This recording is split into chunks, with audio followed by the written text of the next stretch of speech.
November 19th, 2025, Java's tallest volcano erupted without warning. An ordinary day was shattered by a column of ash 2 kilometers high, and pyroclastic clouds of superheated ash, rock, and gas raced 7 kilometers down the slopes. Within hours, 178 climbers were stranded at altitude with nowhere to run. As night fell, rescue was blocked by fog and rain, and Indonesia braced for a crisis that would only grow. How did so many survive when nature gave no second chances? Late afternoon on November 19th, 2025.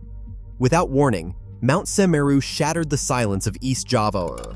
A shockwave of pressure and heat ripped through the summit, propelling a column of ash and gas several kilometers into the sky. In moments, the upper slopes vanished behind a rolling wall of darkness. Superheated clouds of ash, rock, and toxic gas, called pyroclastic density currents by volcanologists, tore down the southern flanks, consuming forests and river valleys in their path. Early estimates put the runout at more than 7 kilometers, but later mapping would reveal deposits stretching up to 17 kilometers from the summit, following the channels of Besuk Kobokan and neighboring drainages. Eyewitness videos captured the violence as it unfolded. Trees snapped and vanished beneath the surge, and daylight turned to dusk in seconds. Ash rained down on distant villages, coating rooftops and fields with a thick, suffocating layer. The air filled with the roar of falling debris and the hiss of steam as hot flows met river water. For those on the mountain, there was no time to process what was happening, only the instinct to run, to find shelter, to survive. The eruption did not end with a single blast. Through the rest of the afternoon, new explosions shook the summit. Each burst sent fresh waves of ash and gas surging outward, feeding the growing disaster. Seismographs at the local observatory registered a relentless series of eruption tremors, each one a sign that more magma was forcing its way to the surface. The ground itself seemed to pulse with energy, a reminder that the crisis was far from over.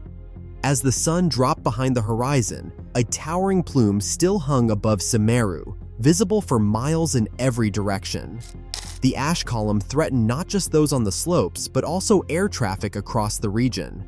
The Darwin Volcanic Ash Advisory Center issued a red alert, warning pilots to avoid the airspace near Java's tallest peak.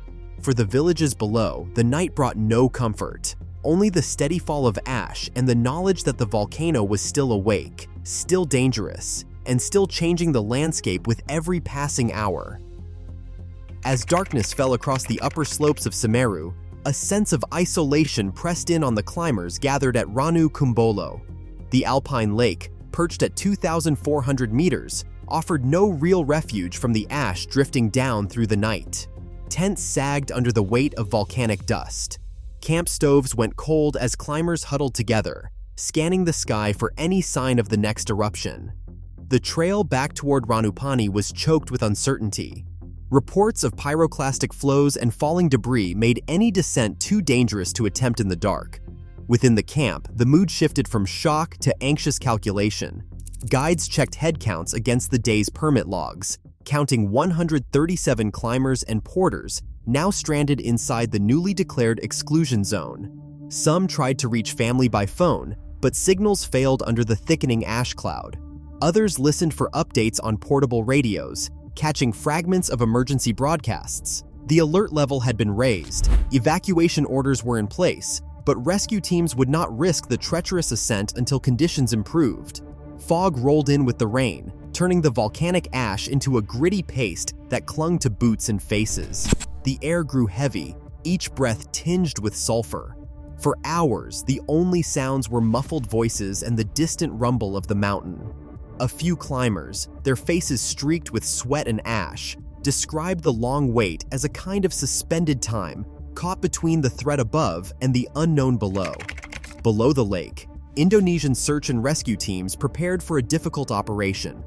Basarnas personnel, joined by national park rangers, coordinated by radio from Lumajang and Ranupani. They mapped possible routes, weighed the risk of new eruptions, and tracked the shifting weather. Nighttime rescue on Semeru slopes was always hazardous, but the expanded danger zone and poor visibility made it nearly impossible. Teams staged at lower camps, waiting for a break in the clouds and a lull in volcanic activity. By dawn, the rain had eased and visibility improved. Word reached the camp that the evacuation would proceed, slowly, in groups, along the safest available path. Guides led the way, navigating ash-slick trails and unstable ground. The descent took hours, each step shadowed by the threat of renewed activity. Relief came only as the last climbers reached the lower checkpoints, greeted by exhausted rescuers and park officials. By midday, authorities confirmed that all registered climbers had been evacuated from Ranu Kumbolo. The mountain had spared them, but the ordeal left its mark. It was an experience measured in fear, endurance, and the knowledge that safety on Semeru is never guaranteed. In the hours after Semeru's first eruption, the crisis expanded far beyond the mountain itself. Indonesia's Center for Volcanology and Geological Hazard Mitigation raised the alert level twice in a single day, ending at level 4, AWAS, the highest possible status. This escalation triggered automatic alerts from the Darwin Volcanic Ash Advisory Center, the regional hub responsible for monitoring volcanic hazards to aviation across Southeast Asia and Australia. Their bulletin, issued late on November 19th, classified the ash cloud as a red-level threat. Ash was now rising above 6,500 feet, drifting across air corridors used by commercial flights between Australia and Asia. Pilots were warned to avoid the airspace near Java's tallest peak.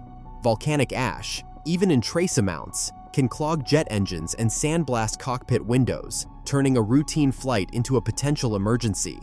Airlines including Qantas and Jetstar began rerouting or holding flights, monitoring each update from the Darwin Volcanic Ash Advisory Center and Indonesia's aviation authorities.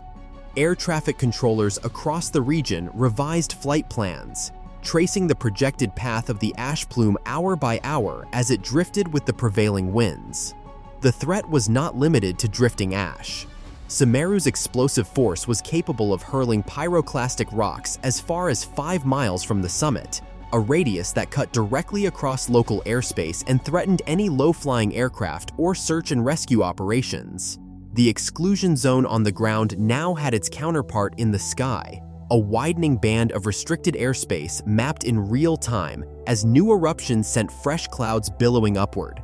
Behind the scenes, volcanologists and aviation forecasters worked in parallel. PVM-BG staff tracked seismic signals and gas emissions, watching for signs of escalation or a sudden drop in activity. At the same time, meteorologists at the Darwin Volcanic Ash Advisory Center used satellite imagery and wind models to predict how far and how fast the ash would travel. Each new eruption brought a fresh round of advisories, with color-coded warnings rippling out to airports, airlines, and emergency planners across the region. The red alert was more than a technical designation.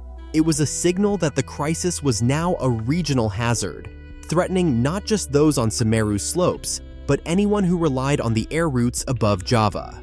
For a country crisscrossed by busy flight paths and dependent on aviation for commerce and disaster response, the eruption's impact on airspace underscored the scale and unpredictability of the threat.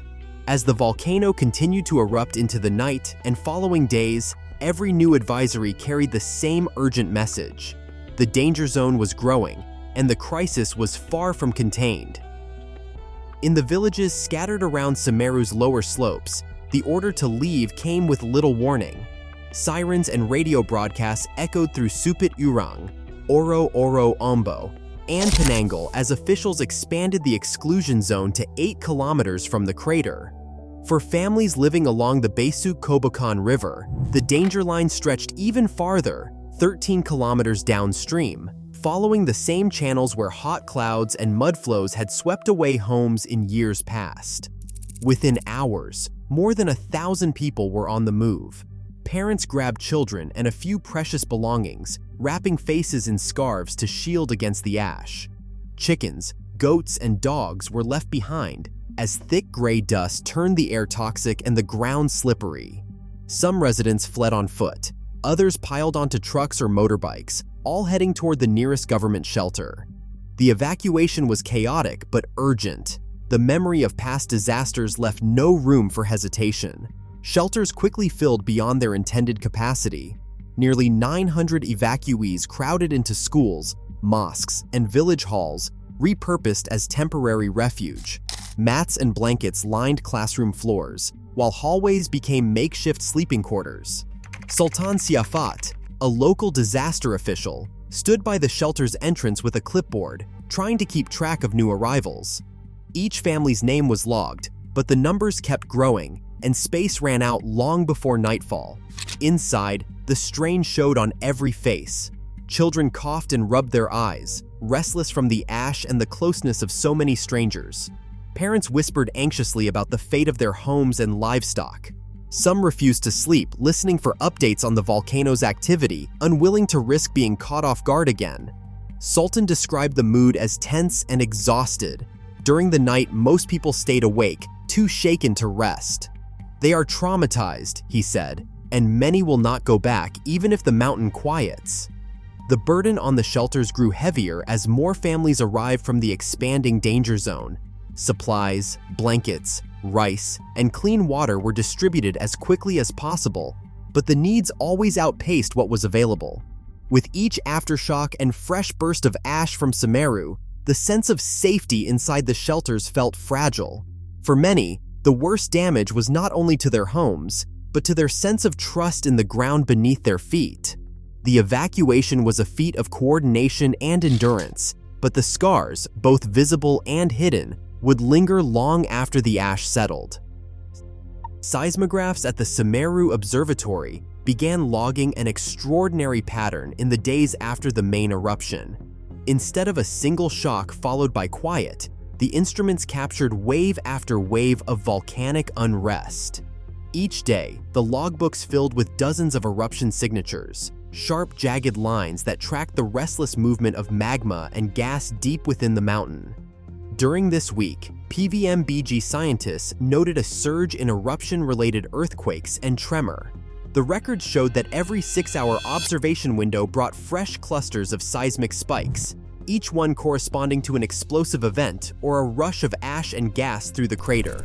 Amplitudes often reached double digits on the millimeter scale, with some events lasting several minutes, longer and more intense than the background rumble of a typical eruption cycle.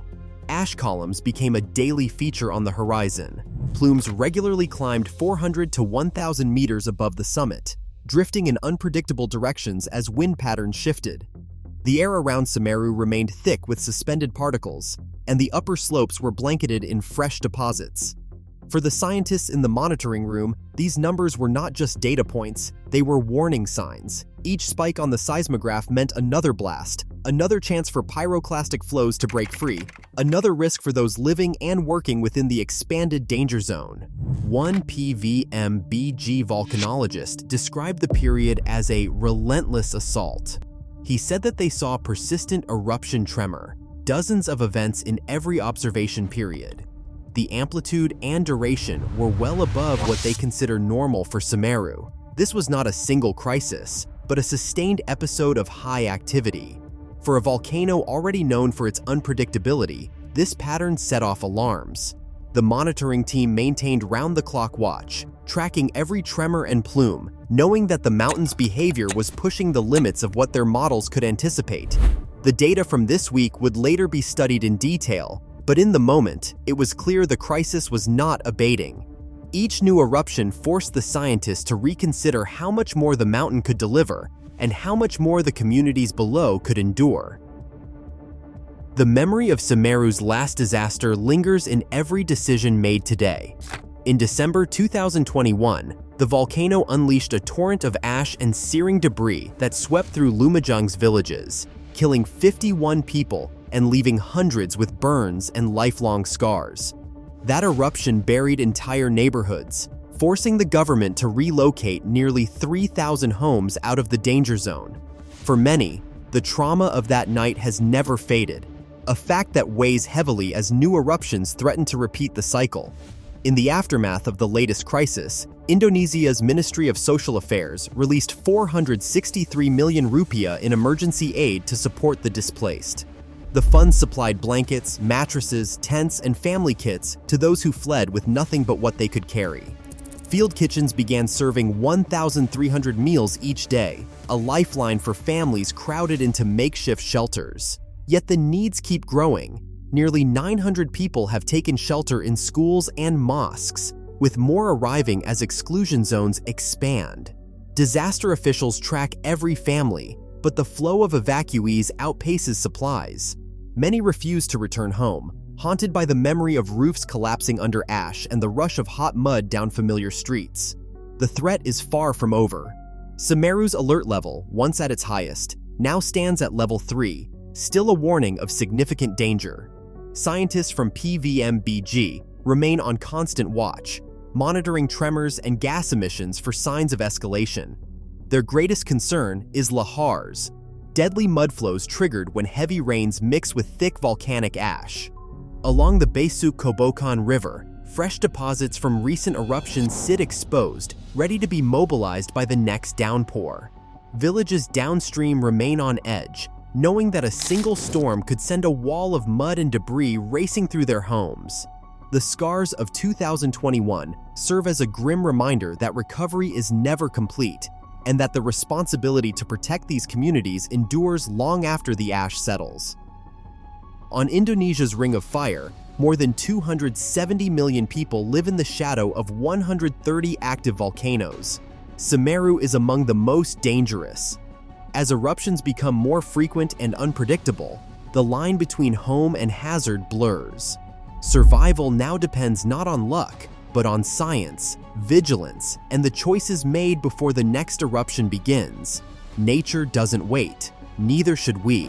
Share your thoughts below.